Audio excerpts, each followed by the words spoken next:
बोले भागवत गीता की जय। श्री कृष्ण भगवान की जय। संजय वाच एव मुक्तो हर्षिकेशु गुडाकेशेन भारत सेनोयोरो भयो मध्य अस्थायी तवा रथोत्तम। तो संजय ने कहा, हे भरतवंशी, अर्जुन द्वारा इस प्रकार संबोधित किए जाने पर भगवान कृष्ण ने दोनों दलों के बीच में उस उत्तम रथ को लाकर खड़ा कर दिया। तो इस श्लोक में अर्जुन का गुड़ा केस कहा गया। गुड़ा का अर्थ है नींद, और जो नींद को जीत लेता है वो गुड़ा केस है। तो नींद का अर्थ अज्ञान भी है। अतः अर्जुन ने कृष्ण की मित्रता के कारण नींद तथा अज्ञान दोनों पर विजय प्राप्त की थी। कृष्ण के भक्त के रूप में वो कृष्ण को क्षण भर भी नहीं भुला पाया, क्योंकि भक्त का स्वभाव ही ऐसा होता है। यहाँ तक कि चलते अथवा सोते हुए भी कृष्ण के नाम रूप गुणों तथा लीलाओं को चिंतन से भक्त कभी मुक्त नहीं रह सकता। अतः कृष्ण का भक्त उनका निरंतर चिंतन करते हुए नींद तथा अज्ञान दोनों को जीत सकता। तो इसी को कृष्ण भगवान नाम अमृत या समाधि कहते हैं। तो प्रत्येक जीव की इंद्रियां तथा मन के निर्देशक अर्थात हर्षिकेश के रूप में कृष्ण अर्जुन का मंतव्य को समझ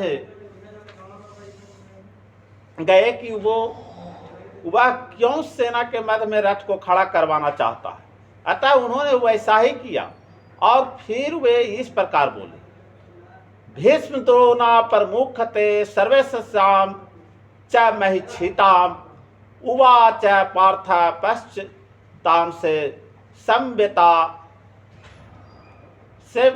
संव्यता कुरुनीति। मैंने भीष्म द्रोण तथा विश्व भर के अन्य समस्त राजाओं के सामने भगवान ने कहा, हे पार्थ, यहाँ पर एकत्र सारे कुरुओं को देखो।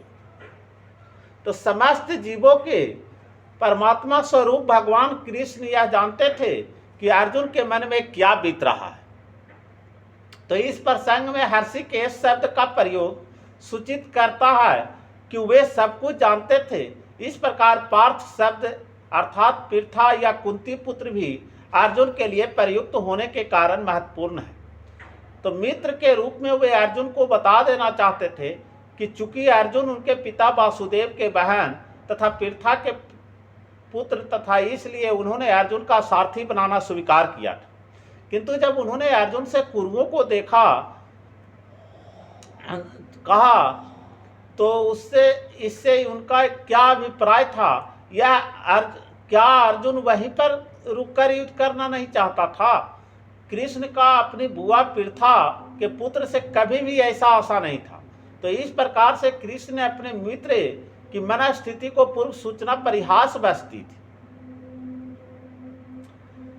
तना पश्चात अस्थिता पार्थ पितृनथ पितामहान आचार्य नामा तुला न भ्रांतु पुत्रांत पौत्रान सखी अस्तता सुरांशु हृदय सचैव सेनायरो भयोरपि। माने अर्जुन ने वहां पर दोनों पक्षों की सेनाओं के मध्य में अपने चाचा ताऊओं पितामह गुरुओं मामाओं और भाइयों पुत्रों पौत्रों मित्रों ससुरों और शुभ चिंतकों को देखा।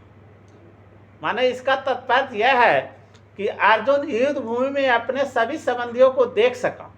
वो अपने पिता के समकालीन भूरुश्रवा जैसे व्यक्तियों भीष्म तथा सोमदत्त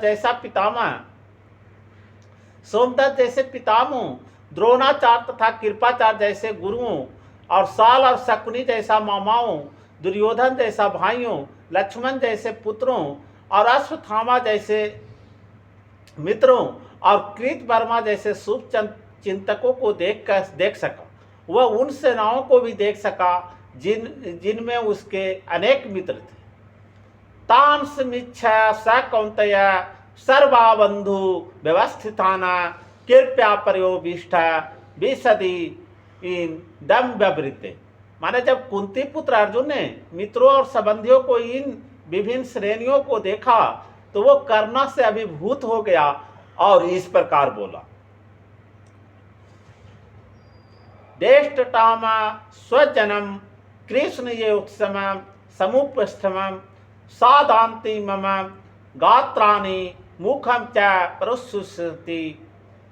मैंने अर्जुन ने कहा, हे कृष्ण, इस प्रकार युद्ध की इच्छा रखने वाले अपने मित्रों तथा संबंधियों को अपने समक्ष उपस्थित देखकर मेरे शरीर के अंग कांप रहे और मेरा मुंह सूखा जा रहा है। अर्थात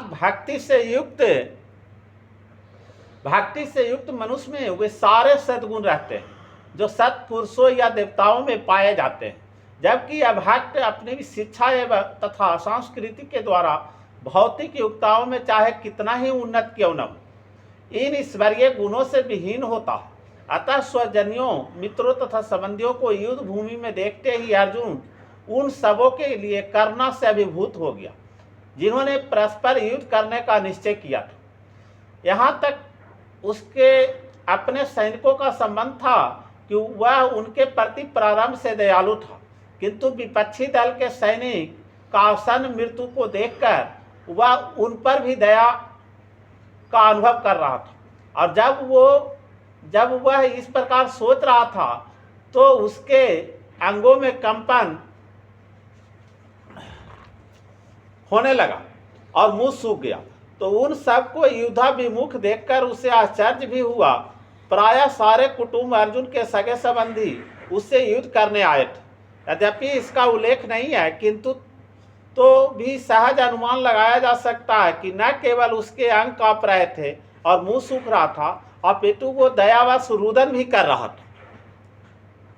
तो अर्जुन में ऐसे लक्षण किसी दुर्बलता के कारण नहीं, अपितु हृदय की कोमलता के कारण थे, जो भगवान के शुद्ध भक्त का लक्षण है।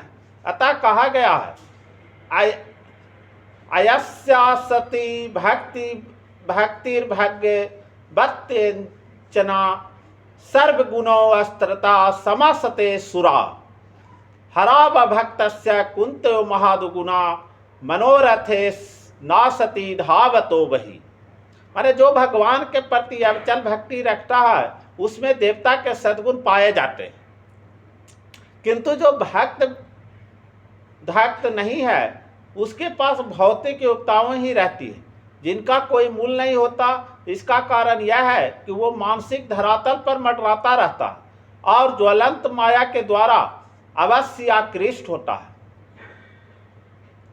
बोलिए वृंदावन बिहारी लाल की जय।